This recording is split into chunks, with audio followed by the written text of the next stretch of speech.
ఎందుకు మీ మాజీ మీ మాజీ మిమ్మల్ని కూడా అంటే ఏమనుకోవద్దు మీ మాజీ అని, అంటే మీ మాజీ అనడంలో నా ఉద్దేశం ఏంటంటే అసలు ఆయన ఆలోచనలు ఎలా ఉంటాయి, ఆయన ఎందుకు అలా మాట్లాడతాడు అని తెలుసుకోవడం కోసమే రవి గారిని మీ మాజీ అన్నాను. ఇప్పుడు మిమ్మల్ని కూడా అదే మాట అంటున్నాను. ఇలాంటి మాటలు మాట్లాడడం, నదిలో ఉంది, నది గర్భంలో ఉంది, నదిలో కడతారా భవనాలు. ఇంకో విషయం ఏంటంటే నదిలో కట్టారు అంటాడు, మళ్ళీ నీళ్ళు లేవు అంటాడు. నీళ్ళు లేకుండా రాజధాని ఎలా కడతారు అంటాడు, నదిలో కట్టారు అంటాడు. కృష్ణానది జీవనది, ఈ దేశంలో ఉన్న జీవనదిలో కృష్ణానది టాప్ దీంట్లో ఉంటుంది, గోదావరి కృష్ణ ఇవి కదా.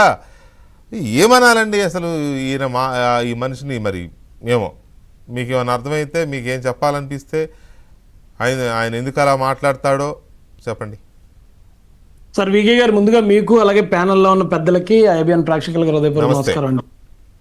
అయితే ఇప్పుడు ఈ రోజున జగన్మోహన్ రెడ్డి మాట్లాడిన మాటలు మీ అందరికీ కోపం తెప్పించాయని వక్తలు మాట్లాడిన దాన్ని బట్టి మాకు అర్థమైందండి. కానీ నాకైతే కోపం తెప్పించాయి. అదే అండి, నాకైతే అతను కరెక్ట్ గానే ఉన్నాడు అనిపించింది సార్.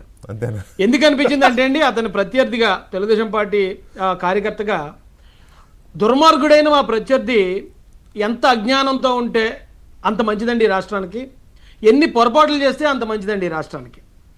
ఎందుకు చెప్తున్నానంటే సార్, ఇప్పుడు అతను మీరు అన్న మాటల్లోనే వద్దాం.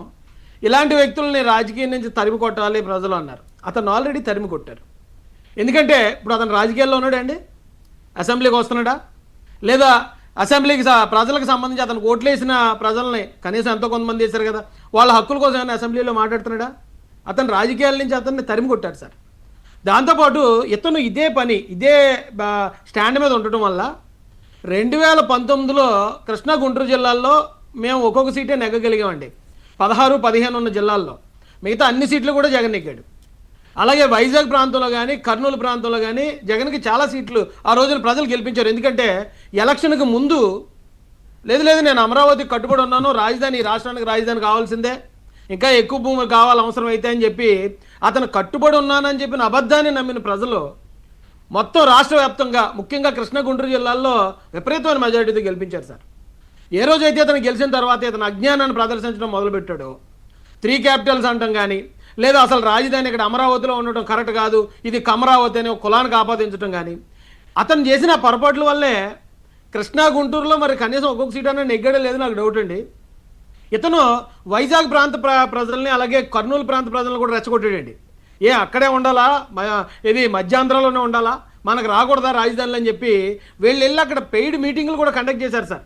కానీ ఆంధ్ర ప్రజలు ఎంత తెలివైన వాళ్ళు అంటే అటు వైజాగ్లోనూ ఇతను తరిమి కొట్టారు, కర్నూలులో కూడా తరిమి కొట్టారు సార్, అతను సొంత ప్రాంతమైన రాయలసీమలో. అంటే ప్రజలు అంత క్లియర్గా ఉన్నారు. జగన్మోహన్ రెడ్డి ఈ స్టాండ్ మీద ఉన్నంతకాలం ఈ రాష్ట్రానికి మేలు జరుగుతుందండి. అతను అలాగే మాట్లాడినివ్వండి, అతను అలాగే విమర్శించనివ్వండి.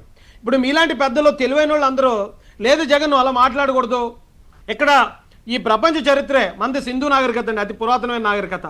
సింధు నాగరికత అని మన పేరు ఎందుకు వచ్చింది? సింధు నది పరివాహక ప్రాంతంలో ఉంది కాబట్టి.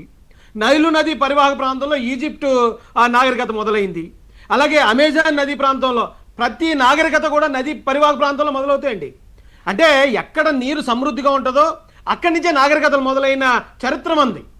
ఆ విషయం పాపం ఈ 10th ఫస్ట్ క్లాసు, ఇంటర్లో ఫస్ట్ క్లాసు, డిగ్రీలో ఫస్ట్ క్లాస్ స్టూడెంట్స్కి తెలియదు కాబట్టి అతని అజ్ఞానం ఈ రాష్ట్రానికి మేలు చేస్తుంది.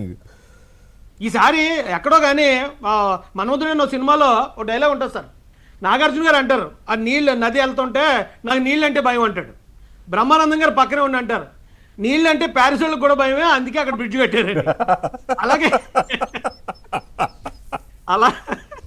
అలాగే అమరావతిలో నీ ర్యాగింగ్ మామూలే లేదు మిత్రమే వాళ్ళు. కానీ కాదు సార్, అతను అలాగే ఉంచండి సార్ దయచేసి. మీలాంటి మేధావులందరికీ హృదయపూర్వక కోరుకునేది ఏంటంటే అతను అదే అజ్ఞానంతో కొనసాగినవ్వండి. ఎందుకంటే అతను కూడా కొంచెం తెలివిగా మాట్లాడడం, లేకపోతే ప్రజలకి అనుకూలంగా లేకపోతే ప్రజా శ్రేయస్సు కోసం మాట్లాడడం మొదలుపెట్టాడు అనుకోండి, మళ్ళీ కొద్దో గొప్ప అతను నమ్మే ఇది ఉంటుంది. అతను చాలా క్లియర్గా ముందు వద్దు రాజధాని అన్నాడు సార్ 14లో, కానీ 19 ఎలక్షన్ ముందు కావాలన్నాడు. మళ్ళీ అది అయిపోయిన తర్వాత లేదు 3 రాజధానులు అన్నాడు. ఆ తర్వాత ఈ రాజధాని రైతులు చేసే పోరాటం మీద చాలా దారుణంగా ఘోరంగా అంటే ఒక దుర్యోధన కౌరవ సభలో కూడా అంత అవమానం జరగలేదు సార్. అంత అవమానం మన అక్క చెల్లెళ్ళకి, మన రైతులకి, మన మహిళా రైతులకి జరిగింది. అది జగనే చేయించాడు. అవమానం ఏంటి రాజేష్ గారు? మీ ఊళ్ళోనే కదా, మీ ఊరు పక్కన రాజమండ్రి, మీ ఊరు దగ్గరే కదా. రాజమండ్రిలో పెట్రోల్ ప్యాకెట్లు ఇస్తారు కదా మహిళల మీద, తగలబెట్టి నిలువున తగలబెట్టి చంపేయడానికి. సార్ వాళ్ళ మీద ఇసిరిన ఆ మురికి నీళ్లు కానీ, ఆ పెట్రోల్ ప్యాకెట్లు కానీ, అది ఒక ఎత్తు అయితే సార్, వాళ్ళు ఆల్రెడీ ఈ రాష్ట్రం కోసం భూములు త్యాగం చేసి ఈ రాష్ట్రం కోసం నిలబడదామని వచ్చిన మహిళా రైతులను సార్, వాళ్ళ శీలాల కించపరుస్తూ వీళ్ళు చేసిన ఆ రోజు ఆ స్టేట్మెంట్లు ఏవైతే ఉన్నాయో అదే ఈ రోజున జగన్మోహన్ రెడ్డిని రాజకీయాలను తరిమి కొట్టింది సార్. అయినా మారలేదుగా సార్, అయినా మారలేదుగా సార్. పుట్టుకతో వచ్చింది పొడగలతో పోతుంది అంటారు సార్. అంతేనా? అతను అలాగే ఉండమని సార్, అతను మారొద్దు, అతను అలాగే ఉండాలి. అతని అజ్ఞానం ప్రజలు అర్థం చేసుకోవాలి. ఇక 29, 34 మనం ఎలక్షన్లు మారుతూనే ఉంటాయి.